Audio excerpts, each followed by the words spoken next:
আসসালামু আলাইকুম প্রিয় দর্শক, অন্নমঞ্চের আলোচনায় আপনাদের সকলকে আমন্ত্রণ জানাচ্ছি। সারা দুনিয়া এক বাক্যে মেনে নিয়েছিল ইরান তো এই যুদ্ধে হারছেই, শুধু কত দিনে হারবে সেটা নিয়ে বরং আলোচনা করা যাক। কিন্তু যুদ্ধের প্রায় 1 মাস পর আপনি যদি যে কোনো পশ্চিমা মিডিয়ার টক শো দেখেন, সেখানে আলোচকরা এক বাক্যে বলে দিচ্ছেন বল এখন ইরানের কোর্টে। বাস্তবেও দেখা যাচ্ছে সব দিক থেকে সুখবর পাচ্ছে ইরান। একদিকে ইসরায়েলের প্রতিরক্ষা ব্যবস্থা দিন দিন ভেঙে পড়ছে, অন্যদিকে ইসরায়েলি আবার স্বীকার করছে ইরান অবিশ্বাস্য দ্রুত গতিতে তাদের মিসাইল উৎপাদন ব্যবস্থা সচল করে ফেলেছে। সেনা সংকটে ইসরায়েল, হরমুজ প্রণালীর পুরো নিয়ন্ত্রণ ইরানের হাতে। আর যুদ্ধ বন্ধ করতে মরিয়া ডোনাল্ড ট্রাম্প স্বীকার যাচ্ছেন যুদ্ধে আসতে তাকে রীতিমতো ব্যবহার করেছে ইসরায়েল।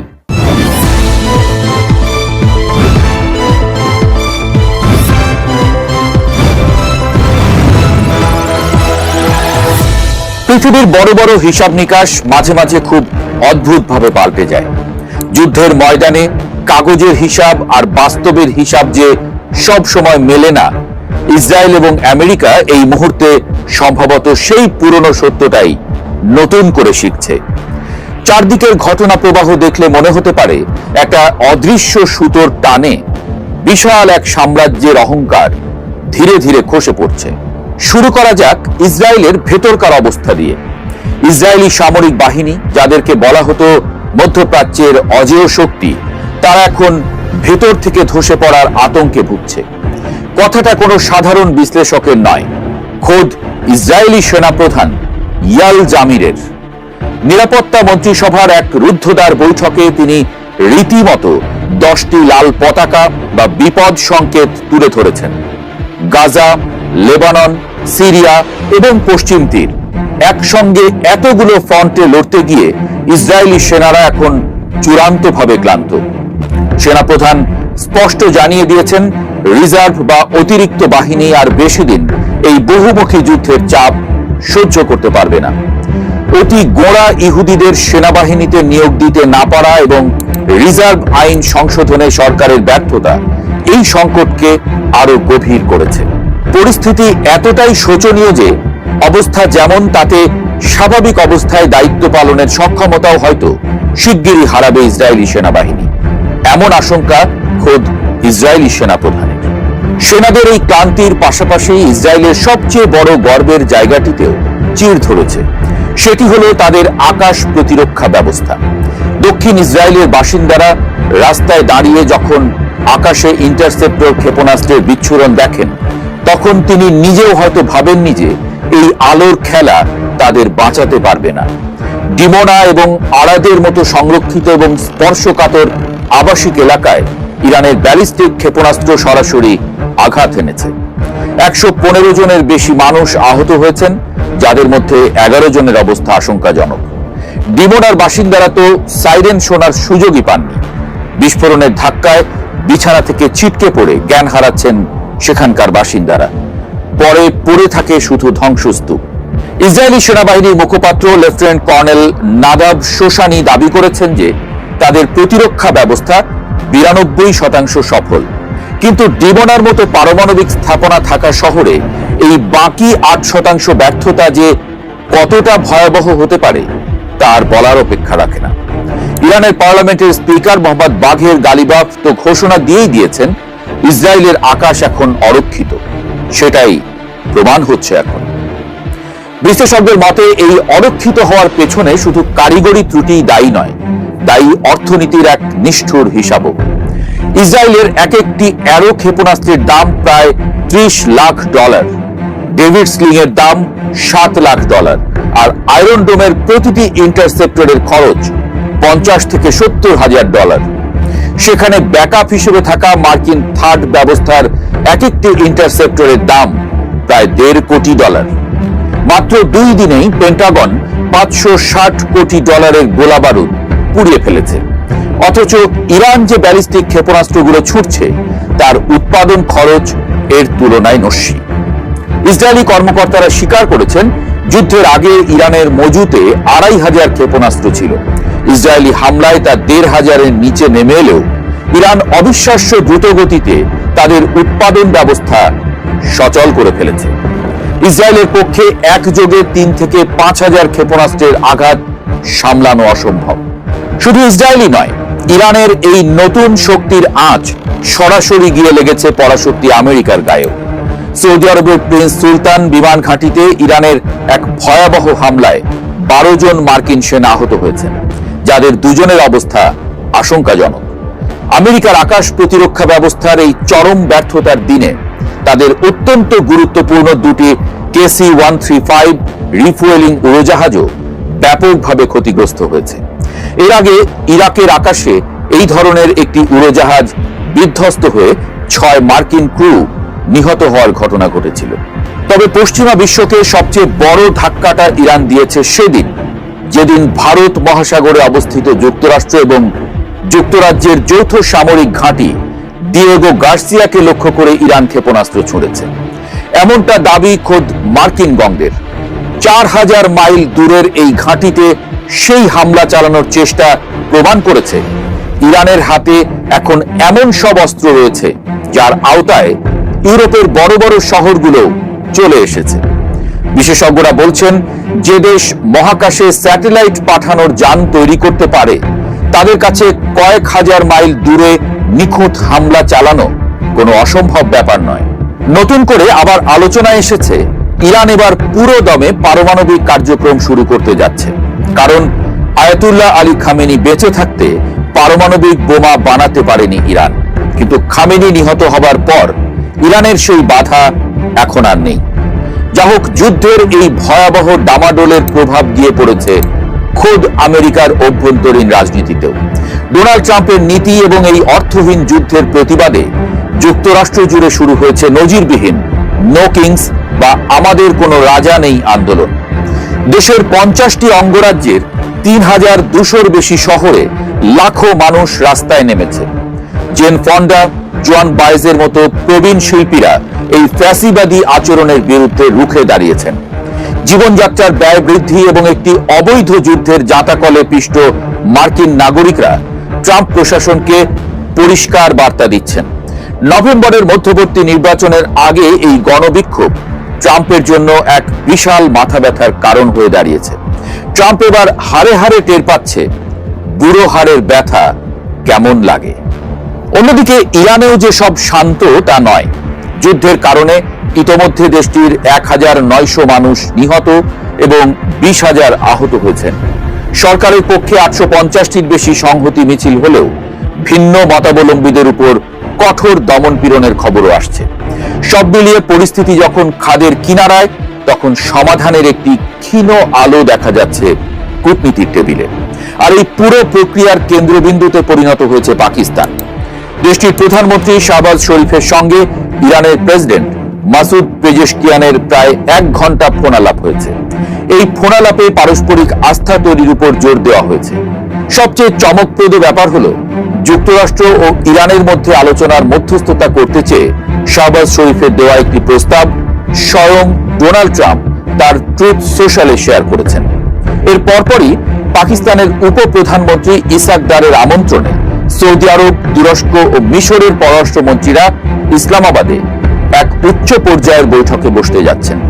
আঞ্চলিক উত্তেজনা প্রশমন এবং জ্বালানি তেলের বাজারের চরম অস্থিরতা কাটাতে এই বৈঠককে অত্যন্ত গুরুত্বপূর্ণ হিসেবে দেখা হচ্ছে। যুদ্ধের ময়দানে অহংকার খুব দ্রুত ধুলোয় মিশে যায়। যে ইসরায়েল আর আমেরিকা ভেবেছিল ইরানকে চোখের পলকে গুড়িয়ে দেবে, তারা আজ নিজেদের অভ্যন্তরীণ সংকট, প্রতিরক্ষা ব্যবস্থার ফাটল আর অর্থনৈতিক রক্তক্ষরণের সামনে দিশেহারা। আর ইরান সমস্ত হিসাব উল্টে দিয়ে এক অদ্ভুত নীরব আত্মবিশ্বাসের সঙ্গে দাবার ছকে নিজেদের ঘুঁটি সাজিয়ে চলেছে। বল যে এখন আসলেই ইরানের কোর্টে, তার বলার অপেক্ষা রাখে না। একটা মজার কথা বলি শোন। দ্য প্রেস অনেক আগে থেকেই ট্রাম্পকে সতর্ক করে আসছিল, ইরানে যেও না, গেলে ফিরতে পারবে না মান সম্মান নিয়ে। প্রেসকে সাবস্ক্রাইব করে রাখলে তার কাছে নিশ্চিত এই বার্তাটি পৌঁছতো। তাহলে এমন দুর্দিন হয়তো ট্রাম্প বেচারাকে দেখতে হতো না। আফসোস, বড়ই আফসোস। যুদ্ধ শেষ, আলোচনা ফলপ্রসূ। এই সব বার্তা শোনার ঠিক পরেই যদি দেখা যায় আকাশ থেকে প্যারাশুটে ভেসে নেমে আসছে নতুন সৈন্য, তখন মাথায় প্রথম প্রশ্নটাই আসে, এটা কি সত্যি শান্তির গল্প, নাকি নতুন ঝড়ের আগে নিস্তব্ধতা? একদিকে বলা হচ্ছে আলোচনা চলছে, সব ঠিক হয়ে যাবে, আর অন্যদিকে স্থলযুদ্ধের ময়দানে নামার প্রস্তুতি। এই দুই বিপরীত ছবির মাঝখানেই লুকিয়ে আছে মধ্যপ্রাচ্যের আসল রহস্য। ডোনাল্ড ট্রাম্প একদিকে বলছেন পরিস্থিতি হাতের মুঠোয়, শীঘ্রই বন্ধ হবে যুদ্ধ, অন্যদিকে পেন্টাগন নীরবে ব্যাগ গোছাচ্ছে।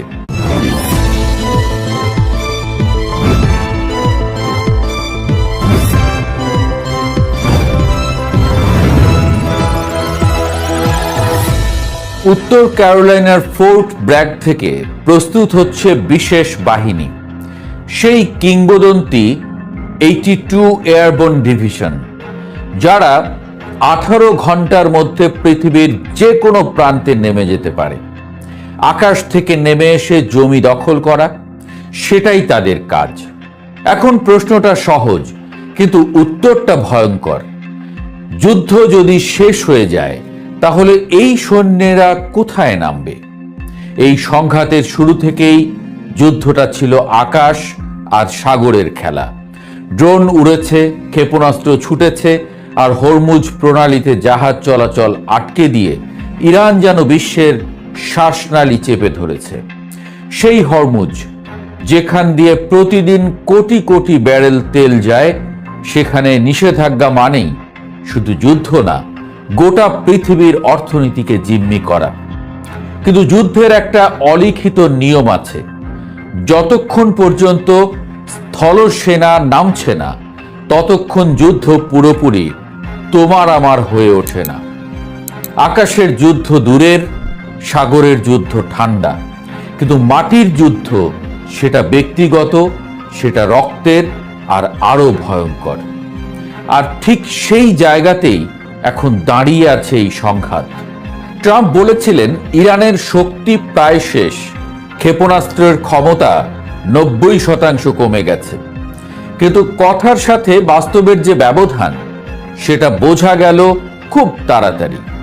কারণ তার পরের দিনই ইরান নতুন করে হামলা চালালো, ক্ষেপণাস্ত্র উড়ল, ড্রোন ছুটল।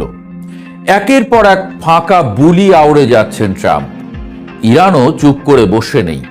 তারা বলছে কোনো আলোচনা হয়নি, সবটাই রাজনৈতিক গল্প।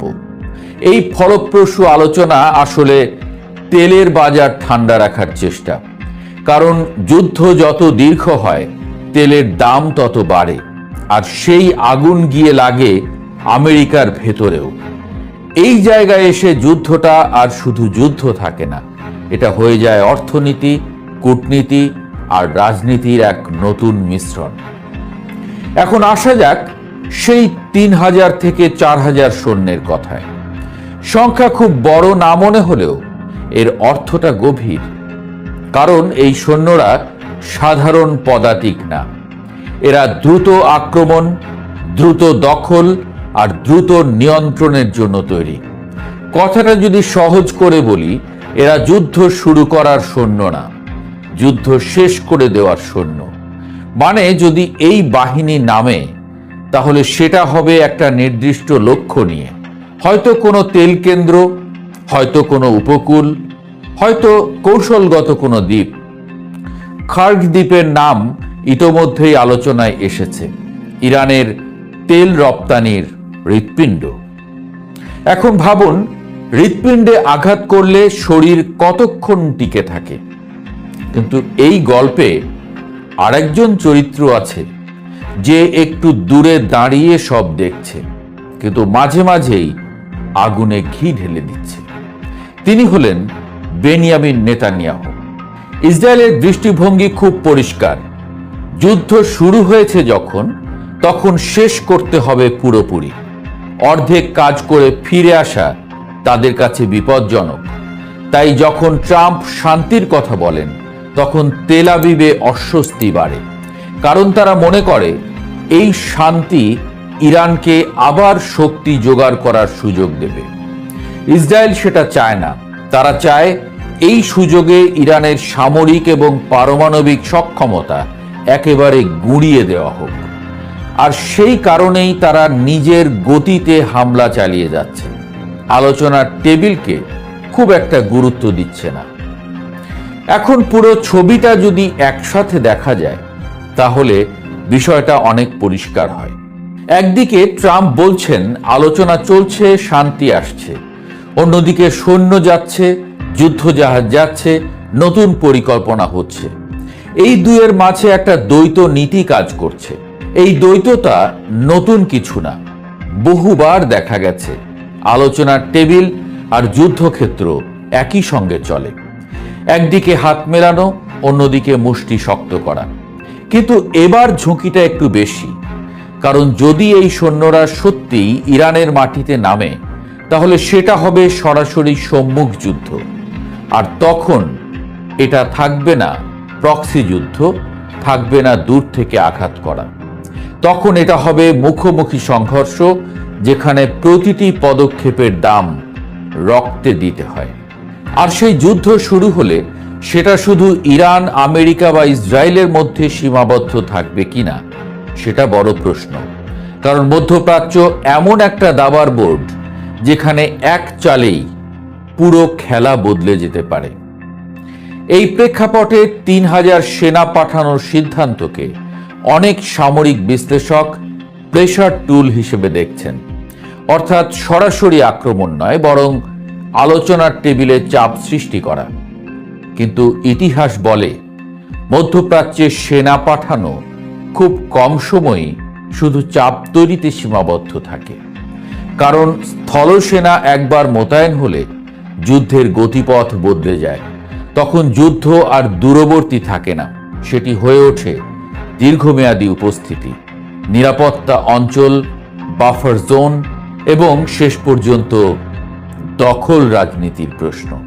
ইতোমধ্যে আলোচনা হচ্ছে হরমুজ প্রণালীর নিরাপত্তা নিশ্চিত করতে ইরানের উপকূলে সেনা মোতায়েন এবং খার্গ দ্বীপ, ইরানের তেল রপ্তানির প্রধান কেন্দ্র, নিয়ন্ত্রণের সম্ভাবনা নিয়ে। যদি এমন কিছু ঘটে তাহলে সেটি আর সীমিত যুদ্ধ থাকবে না, এটি সরাসরি অর্থনৈতিক যুদ্ধ হয়ে উঠবে। বিশ্ববাজার ইতোমধ্যে তার সংকেত পাচ্ছে। তেলের দাম ওঠানামা করছে, শেয়ার বাজার অস্থির এবং ইউরোপ ও এশিয়ার দেশগুলো উদ্বিগ্ন হয়ে পড়েছে। আরেকটি গুরুত্বপূর্ণ বিষয় হলো জনমত। সাম্প্রতিক জরিপে দেখা গেছে মাত্র ৩৫% আমেরিকান এই যুদ্ধ সমর্থন করছে, বিপক্ষে ৬১%। অর্থাৎ রাজনৈতিকভাবে এটি ট্রাম্পের জন্য ঝুঁকিপূর্ণ সিদ্ধান্ত। তবু প্রশ্ন থাকে, তাহলে কেন সেনা পাঠানো? যখন কূটনীতি ব্যর্থ হওয়ার আশঙ্কা তৈরি হয় তখন সামরিক প্রস্তুতি বাড়ানো হয়, যেন প্রতিপক্ষ জানে সমঝোতা না হলে পরবর্তী ধাপ আরো কঠিন হবে। কিন্তু এখানেই সবচেয়ে বড় বিপদ, কারণ ইরান ইতোমধ্যে প্রমাণ করেছে তারা শুধু প্রতিরক্ষামূলক অবস্থানে নেই, ড্রোন, ব্যালিস্টিক মিসাইল এবং আঞ্চলিক মিত্রদের মাধ্যমে তারা অসম যুদ্ধ চালাতে সক্ষম। ফলে স্থলযুদ্ধ শুরু হলে সেটি হবে সরাসরি সেনা বনাম সেনা সংঘর্ষ নয়, বরং বহু ফ্রন্টে ছড়িয়ে পড়া এক দীর্ঘ যুদ্ধ। এবং মধ্যপ্রাচ্যের ইতিহাস বলছে এই ধরনের যুদ্ধের শুরু থাকে, শেষ থাকে না।